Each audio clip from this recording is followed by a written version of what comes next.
আপোনাক যোনজনে আপোনাক ৰেপ কৰিছিলে সেইজন আপোনাৰ কি হয়? দাদা। দাদা হয়। আপুনি এতিয়া বৰ্তমান আগতে কৈ গ'ল যোনে আপোনাৰ দাদা হয় সেইজনে আপোনাক ৰেপ কৰা নাই বুলি কৈছে। আপোনাৰ ফালৰ পৰা আপুনি কি কয়? কৰিছে। আপুনি সেই কথাটো আপুনি ভালকৈ স্পষ্টভাৱে আপুনি কৈ দিব পাৰিব নেকি? ৰাতি উয়ে ৰহে আমাকে বলল নাই বলবি বলকে। আপোনাক বেয়া কাম কৰি পেলাই আপোনাক কিবা ধমকি দিছে নেকি? কি কৈছে ধমকিত? মাৰিব বুলিছে। মাৰিম বুলি কৈছে। আৰু ঘৰৰ ফেমিলিক কিবা কৈছে নেকি? ঘৰৰ ফেমিলি? ঘৰৰ পৰিয়ালক কিবা কৈছে নেকি? মাৰিব বলেছিল। আপুনি নিজৰ ভনীয়ক আপুনি ৰেপ কৰিছে বুলি আমি শুনি পাইছোঁ, সেইটো কথাটো সঁচা নেকি? সঁচা নহয়, মিছা হয় কথাটো। মই নাজানো ৰেপ কৰাৰ কথাটো।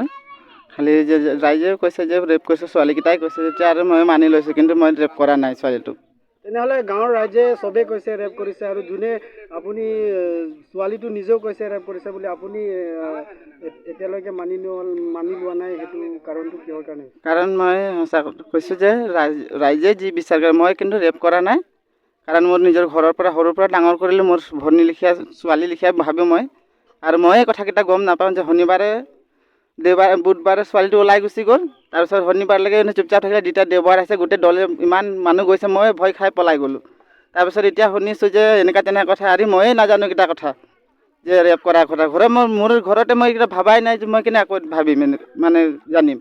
তাৰপিছতে শুনিছোঁ যে এনেকুৱা তেনেকুৱা কথা বোলে ছোৱালীটো ৰেপ কৰিছে হাৰি। তেতিয়া আৰু বিচাৰ কৰিছোঁ ইয়াৰ ৰাইজৰ লগত যোগাযোগ হৈ পেলাই এতিয়া কি কয় ৰাইজে। এতিয়া ৰাইজেতো আপোনাক সঁচা কথাটো কৈছে, ৰাইজে ৰেপ কৰিছে বুলি কৈছে, কিন্তু এতিয়া আপুনি কৈছে ৰেপ কৰা নাই বুলি কৈছে। কোনটো সঁচা, ৰাইজৰ কথাটো সঁচা নে আপোনাৰ কথাটো? এতিয়া মই অকলে হৈ গ'লোতো মোৰ কথাটো কোনো ৰাইজেও বিশ্বাস নকৰে, এইটো কাৰণে ৰাইজৰ কথাটোৱে সঁচা। আৰু ৰাতিপুৱা ছোৱালীজনীয়েও কৈছিলে আমাক যে সঁচা বুলি, সেইটো কথা ছোৱালীটোৰ কথাটো সঁচা নে এতিয়া আপোনাৰ কথাটো সঁচা? আমি কোনটো মানি লওঁ আপুনি কওকচোন। এতিয়া ছোৱালীৰ কথাটো ছোৱালীয়ে কৈছে যেতিয়া মইনো কি ক'ম?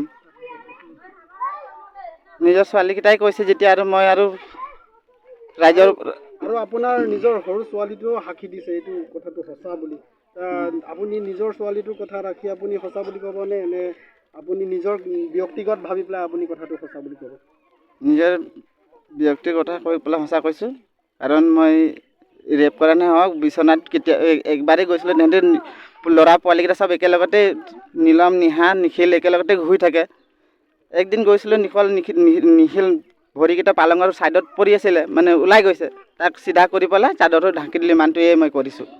কিন্তু বেয়া কাম শব্দটো মোৰ ওলা নাই আজিৰ পৰা, আৰু মই ভাবাও নাই এতিয়ালৈকেও, আৰু মই এইকেইটা নাজানোৱেই। আপোনাৰ নামটো ক'ব নেকি? মোৰ নাম শ্ৰী বিজয় কৰ্মকাৰ। আমাৰ গাঁৱৰ ছোৱালী এতিয়া 12 বছৰ হৈছে, তাৰ নিজৰ ভনী হয়, তাক তেনেকুৱা কৰিছেতো আমাৰ গাঁৱত তাক ৰাখিবলৈ ভয় লগা হৈছে। কাৰণ আমাৰ সৰু সৰু ল'ৰা ছোৱালী দূৰণি স্কুল যায়, অহা যোৱা, সেইটো কাৰণে আমাক ভয় লাগিছে। কাৰণে তাৰ অলপমান ন্যায় আমাৰ বিচাৰটো ল'ব লাগে ইমানেই।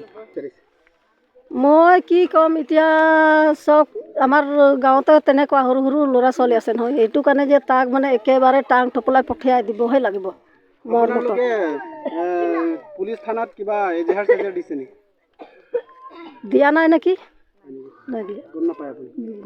ঠিক আছে।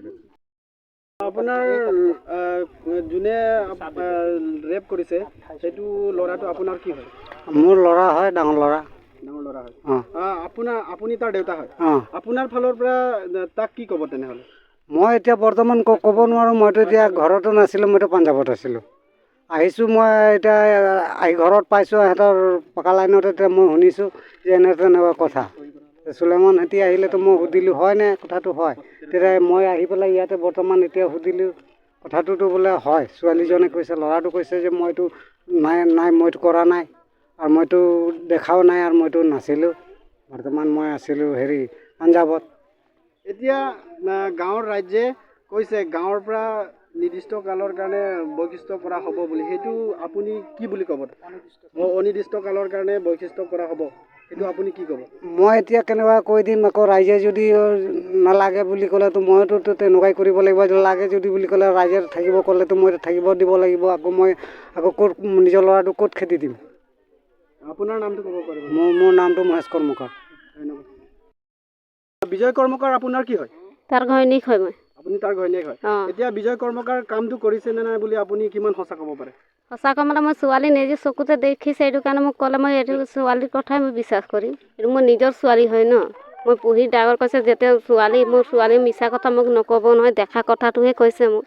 এতিয়া আপুনি বিজয় কৰ্মকাৰক আপুনি গাঁৱত থ'ব লাগিব বুলি ভাবিছেনে, নে আইনভাৱে তাক যিটো ছোৱালীক কৰিছে সেই ছোৱালীটো আপুনি আপোনাৰ মানে তাৰ শাস্তিটো মানে আইনটো চৰকাৰত গৈ কৰিবনে, নে আপোনালোকে গাঁৱতে আপোনালোকে ফেচলাটো কৰি শেষ কৰিব? গাঁৱতে কৰিব লাগে, গাঁৱৰ পৰা তাক খেদিব লাগে, থাকিবলৈ তাৰ লাভ নাই আৰু। তাৰপাছত আপুনি এতিয়া আপোনালোকৰ ল'ৰা ছোৱালী কেইজন আছে? 3টা আছে। 3টা। আপুনি আপোনাৰ ঘৰৰ মানুহক যদি ওলাই দিলে এই ল'ৰা ছোৱালীকেইটাক কোনে চাব? কোনে চাবই দিব আৰু য'ৰ পৰা কাম কৰিবলৈ আমাক খাবলৈ, আমিতো তাক ভুল কৰিব কোৱা নাই নহয়, নিজকে কৰিছে। আমাক সুধে চিন্তা কৰিব লাগিছিল আগতে, এইটো ভুল কৰাৰ সময়তে যে মই এনেকুৱা ভুল কৰি যে মোৰ ছোৱালীয়ে চাব, বা ছোৱালীটো যদি পিছত কৈ দিব তো মোৰ কথাটো কি হ'ব? নিজৰ লাইফ কাৰণেও নিজেই বৰবাদ কৰে, এইটো চাব লাগিব। তাৰ লগত মই গৈ পেলাই এতিয়া লাভ নাই আৰু, তাৰ লগত থাকিলে মোৰ ছোৱালীৰ ভয় আছে। এতিয়া ৰাইজৰ মাজত ক'ব একো নকৰোঁ, পিছতে যদি আহি পেলাই কিবা এটা কৰি দিব, এইটো আমাৰোতো জীৱনৰ ভয় আছে ন। আপোনাৰ ঘৰৰ মানুহটোৱে কৈছে মই কৰা নাই, আৰু যোন ছোৱালীটো সেইটো কৈছে কৰিছে, আপোনালোকৰ ফালৰ পৰা আপুনি তাৰ ঘৈণীয়েকৰ ফালৰ পৰা আপুনি স্পষ্টভাৱে কৈ দিয়ক এইটো সঁচা নে মিছা? সঁচা কৰিছে কেইজানে, এইটো কাৰণে ছোৱালী মোক কৈছে আৰু, ছোৱালীৰ কথা ছোৱালীতো মিছা নকয় নহয় মোক, সি নিজৰ বাপ হয়। আপোনাৰ ল'ৰা ছোৱালী কেইজন আছে? 3টা আছে। নামকেইটা কৈ দিব পাৰিব নেকি? নিহা কৰ্মকাৰ, নিখিল কৰ্মকাৰ, চিমিয়ন কৰ্মকাৰ। আপোনাৰ নাম? ৰূপালী কৰ্মকাৰ। ধন্যবাদ। ল'ৰাটোৱে কৈছে মই কৰা নাই, ছোৱালীটোৱে কৈছে কৰিছে, গাঁৱৰ ৰাইজেখিনিও কৈছে কৰিছে। আপোনালোকৰ VDPৰ ফালৰ পৰা আপোনালোকে কি সিদ্ধান্ত লৈছে? আমি গাঁওৰক্ষী বাহিনী হয়। আজি ৰাতিপুৱা যোৱাকালি যিটো মিটিং হৈছিলে, ছোৱালীজনী মান্তি হোৱা নাছিলে, আৰু মান্তি নোহোৱাৰ কাৰণে আমি এই কেছটো আমি থানাত মানে দিবৰ কাৰণে ইচ্ছা কৰিছিলোঁ, যে থানাই ছিষ্টেমত ছোৱালীজনীক সুধিলে সঁচা নে মিছা কথাখিনি ওলাই যাব বুলি আমি ৰাইজে চবে সিদ্ধান্ত লৈছিলোঁ আজি থানাত দিম বুলি।